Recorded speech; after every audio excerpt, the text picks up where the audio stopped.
지금으로부터 불과 며칠 전 러시아의 한 고위 관리가 소셜미디어에 짧은 글 하나를 올렸습니다. 내용은 단 한 문장이었습니다. 똑똑한 이들은 모두 그렇게 한다.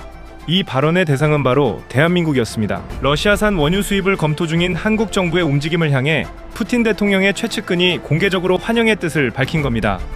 이 한마디가 왜 지금 이렇게 뜨거운 화제가 되고 있는 걸까요? 오늘은 한국이 러시아산 원유 카드를 꺼내든 배경, 호르무즈 해협 봉쇄가 불러온 에너지 위기의 실상, 그리고 이 결정이 가져올 기회와 리스크까지 꼼꼼하게 살펴보겠습니다. 3월 19일 러시아 국영 타스통신에 따르면 키릴 드미트리예프 러시아 해외투자 경제협력 특사가 소셜미디어 X에 의미심장한 글을 남겼습니다. 한국이 러시아산 원유 수입을 검토 중이라는 외신 보도를 링크하며 Like everyone else who is smart, 즉 똑똑한 이들은 모두 그렇듯이라고 적은 겁니다. 드미트리예프는 단순한 관료가 아닙니다. 러시아 직접 투자 펀드, 즉 RDIF의 대표를 겸직하고 있는 인물로 러시아 대외경제 외교의 핵심 실세로 꼽힙니다. 그런 인물이 공개적으로 한국을 언급하며 현명한 선택이라고 치켜세웠다는 것, 이것 자체가 이미 큰 외교적 메시지입니다. 한국의 러시아산 원유 수입은 2022년 4월이 마지막이었습니다. 러시아의 우크라이나 침공을 계기로 서방의 대러시아제 제재에 동참하면서 수입을 전면 중단했기 때문입니다. 그런데 지금 약 4년 만에 그 문을 다시 열 가능성을 검토하게 된 겁니다. 도대체 무슨 일이 벌어지고 있는 걸까요? 사태의 발단은 중동입니다. 지난달 28일 미국과 이스라엘의 공습 이후 이란 이슬람 혁명 수비대가 중동의 핵심 석유 수송로인 호르무즈 해협을 봉쇄했습니다.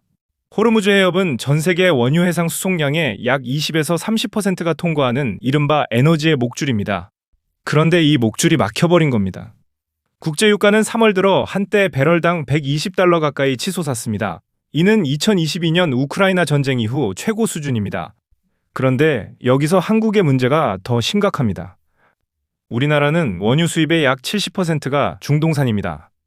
그리고 그 중동산 원유의 무려 95% 이상이 바로 이 호르무즈 해협을 통과합니다.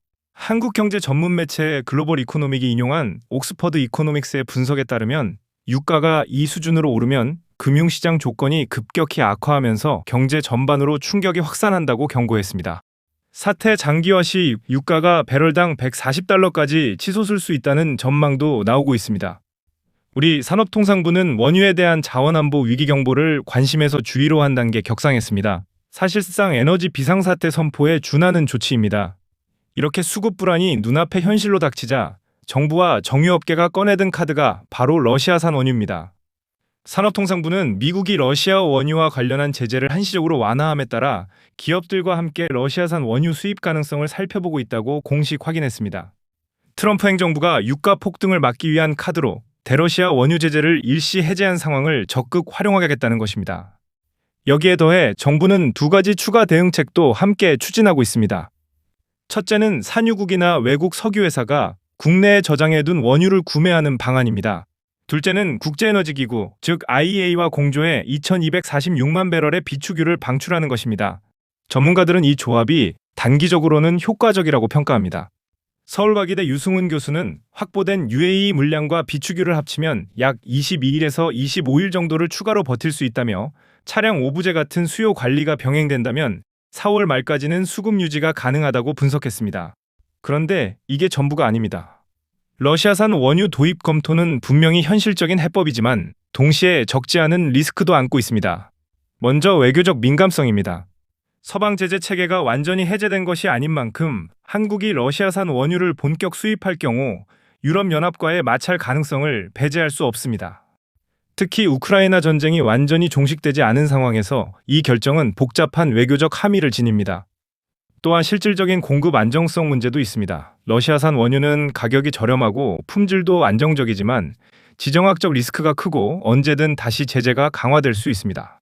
장기 계약을 체결하기 어렵다는 구조적 한계도 있습니다.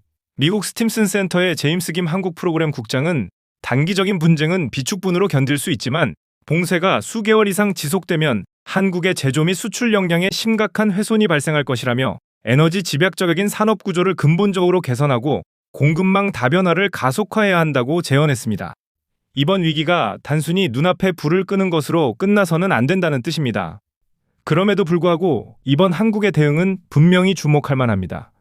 서방 제재에 동참하면서도 국가 에너지 안보를 지키기 위해 실용적인 판단을 내리고 미국의 제재 완화라는 창문이 열리자 즉각 가능성을 타진한 것입니다. 러시아 측이 똑똑하다고 평한 것도 이런 민첩한 대응을 두고 한 말일 겁니다. 한국은 에너지 자립도가 낮은 국가입니다. 원유의 거의 전부를 수입에 의존하고 그중 70%가 중동에서 옵니다. 이런 구조적 취약성이 이번 호르무즈 봉쇄로 적나라하게 드러났습니다.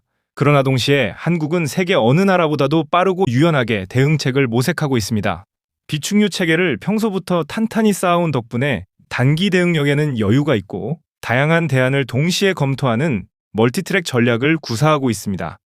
이번 사태는 대한민국에게 중요한 교훈을 남기고 있습니다. 에너지는 단순한 경제 문제가 아니라 국가 안보의 문제라는 사실입니다. 호르무즈 해협 하나가 막혔을 뿐인데 전국의 주유소 가격이 요동치고 정부가 비상대책을 쏟아내고 외교라인까지 총동원되는 현실을 우리는 지금 직접 목격하고 있습니다. 전문가들은 이번 기회에 에너지 공급선을 더욱 다변화하고 재생에너지와 원자력 등 국내 에너지 생산 역량을 강화하는 방향으로의 전환을 서둘러야 한다고 입을 모읍니다. 단기 위기 대응과 장기 구조 개혁, 이 두 과제를 동시에 풀어내야 하는 것이 지금 대한민국 에너지 정책의 과제입니다. 누군가의 재앙이 또 다른 누군가의 선택지가 되는 이 냉혹한 국제 질서 속에서 대한민국은 오늘도 실용과 원칙 사이에서 길을 찾고 있습니다. 준비된 나라만이 위기를 기회로 바꿀 수 있다는 것, 지금 한국이 그 증명의 현장에 있습니다. 다모엠 뉴스였습니다. 감사합니다.